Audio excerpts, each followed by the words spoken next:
ഈശോ മിശിഹായ്ക്ക് സ്തുതിയായിരിക്കട്ടെ. ഇന്ന് വളരെ വ്യത്യസ്തതകൾ നിറഞ്ഞ ഒരു പുസ്തകത്തിലേക്കാണ് നമ്മുടെ ശ്രദ്ധ തിരിക്കുന്നത്. മരുഭൂമിയിലെ പിതാക്കന്മാരുടെ ചൊല്ലുകൾ എന്ന ഒറിജിനലി ഗ്രീക്കിൽ എഴുതപ്പെട്ട ഈ പുസ്തകം, ഇതിൻ്റെ English title the sayings of the desert fathers.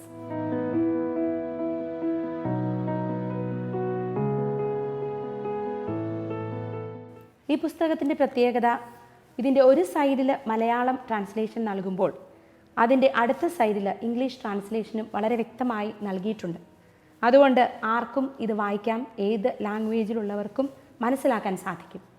മാത്രമല്ല 132 മരുഭൂമിയിലെ പിതാക്കന്മാരുടെ ജീവചരിത്രം അല്ലെങ്കിൽ അവരുടെ ജീവിതത്തിലുണ്ടായ ഏറ്റവും ആത്മീയത നിറഞ്ഞ സംഭവങ്ങളാണ് ഈ പുസ്തകത്തിൽ ഉൾക്കൊള്ളിച്ചിരിക്കുന്നത്.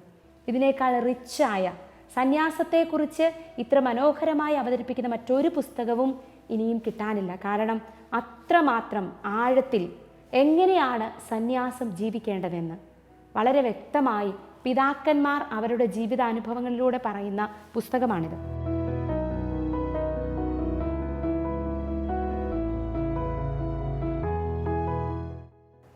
ഇതിൻ്റെ ഓരോ വരികളും നമ്മുടെ ആത്മാവിലേക്ക് തുളച്ചു കയറുന്നതാണ്. കാരണം ഞാൻ എന്താണ് എന്ന് തിരിച്ചറിയുന്ന ആത്മാവിന് മാത്രമേ ദൈവൈക്യത്തിൻ്റെ പൂർണ്ണതയിലേക്ക് കടക്കാൻ പറ്റൂ, സ്വയം വിശുദ്ധീകരിക്കാൻ പറ്റൂ. അതുകൊണ്ട് ആത്മാവിനെ വിവേചിച്ചറിയാൻ നമ്മെ സഹായിക്കുന്ന പുസ്തകമാണിത്. ഓരോ പിതാക്കന്മാരുടെയും പേരെടുത്ത് പറഞ്ഞ് മരുഭൂമിയിലെ ഓരോ പിതാക്കന്മാരും അവരുടെ ജീവിതത്തിൽ എത്രമാത്രം എളിമയും ത്യാഗവും താപസികതയും അഭ്യസിച്ചിരുന്നുവെന്ന് വ്യക്തമാക്കുന്ന വരികളാണ് ഈ പുസ്തകത്തിലുള്ളത്. നാം ഇങ്ങനെ വായിക്കുന്നുണ്ട്: നീ ആരായിരുന്നാലും നിന്റെ കൺമുൻപിൽ എപ്പോഴും ദൈവം ഉണ്ടായിരിക്കട്ടെ.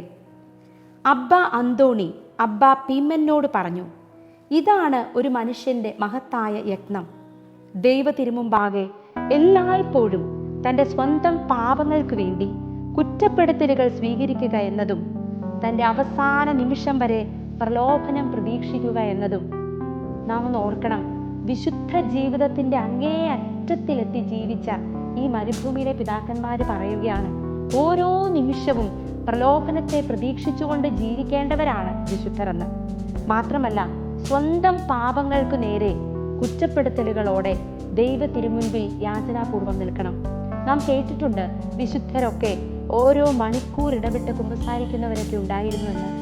ഇതിൽ നിന്ന് നമുക്ക് മനസ്സിലാക്കാം എങ്ങനെയാണ് ഇവർ തങ്ങളുടെ ആത്മാക്കളെ വിശുദ്ധീകരിച്ചിരുന്നതെന്ന്, എങ്ങനെയാണ് ആത്മാവിൻ്റെ ഒരു ചെറിയ പ്രലോഭനത്തെ പോലും തിരിച്ചറിഞ്ഞതെന്ന്.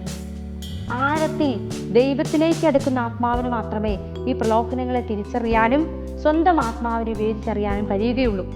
പ്രലോഭിക്കപ്പെടാത്ത ഒരു മനുഷ്യന് സ്വർഗരാജ്യത്തിൽ പ്രവേശിക്കുക സാധ്യമല്ല.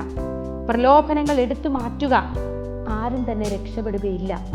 ഈ സത്യം തിരിച്ചറിയുന്നത് നമ്മെ എത്രമാത്രം ഉൾക്കാഴ്ചയുള്ളവരാക്കി മാറ്റും. പ്രലോഭനങ്ങൾ ജീവിതത്തിലേക്ക് കടന്നു വരുമ്പോൾ പരിഭ്രാന്തരാകില്ല.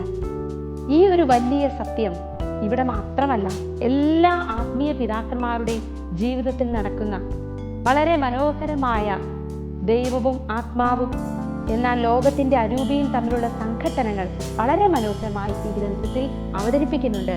ഇത് ആത്മീയ ജീവിതത്തിൽ വളരുന്ന ഒരു ആത്മാവിന് വളരെ അത്യാവശ്യമാണ്. സ്വന്തമായി ഈ ഒരു കോപ്പി ഉണ്ടാവുക എന്നത് വളരെ അത്യാവശ്യമാണ്. അതിനായി എല്ലാവരെയും ആഹ്വാനം